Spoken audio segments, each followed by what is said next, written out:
much for inviting me to be here with you beautiful, amazing, talented goddesses. I think that whenever we are in the presence of another woman, we're in the presence of her great-grandmothers who have prayed her into existence. I just had a baby. She's almost 2, so I'm like, I can't keep saying that. He was like, you just had a baby? Well, I'd be like, well, 22 months ago. But I lost my first child. I was in the second trimester. So everybody, says when you get past the first trimester, that's when you announce it, right? Mm-hmm. Well, I announced it to everybody, and I got through the second trimester, and that's when we found out I had all kinds of complications. Long story short, God is good, the universe is good, the ancestors are good. I conceived again, but one thing I knew for sure is like, dang, we don't have to be here. Like, all of us standing here are literal miracles, right? And nobody tells you that, especially with women. It's like, well, we just pop out babies. No. We're not just popping them out. We're going through an entire process that we were chosen for. So whether you're a mother or not, here today, you're a daughter. I see some sons in the houses too. We all somebody's baby, right?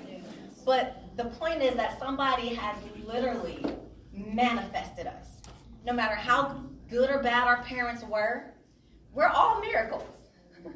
Okay, and so the reason that I called my company The Purpose Broker is because I was like, man, it seems like in America, like all we're talking about is success. Yes. And that success just looks like, okay, you make this much money and you look this good and that means you're doing it. Okay, but I know y'all watched the Oscars and saw some people getting into fights and all kinds. Just because you're making a certain kind of money and just because you're looking a certain kind of way does not mean that that's the dream. We don't know what's going on in other people's homes. Right. So I like to focus on purpose because that means that every single one of us is different. Somebody put their fingerprint in the sky.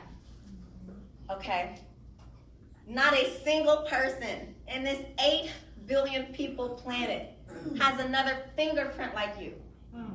That's how miraculous that we are. And we take for granted our story. Now, I know I'm in the women's home today. So I'm speaking to some people that have got a powerful story. A powerful story. And I don't have forever, but I'm just here to let you know it happened for you, not to you. Okay? I want somebody to repeat after me, it happened for me. It happened for me. 6 years ago, I lost somebody that's really close to me. I'm usually not allowed to say this because they didn't die. But if you've had a loved one who's had a serious mental illness, or if you have battled that yourself, you know what it's like to lose yourself at some point.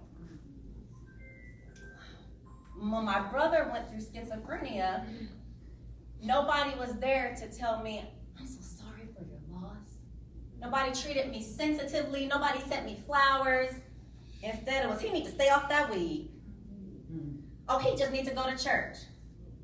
Okay, the same people in my family, right, who don't know about the molestation and the rape. You weren't there for that part. So you don't get to judge him in this part. So many times, 6 years has passed. Unfortunately, I can't say to you all, everything's great and everything's perfect, because we in the women's home know that everything is not a fairy tale, right? Unfortunately, I just had something happen a few weeks ago where for the first time I was really scared for my parent. And I had to bring the cops over.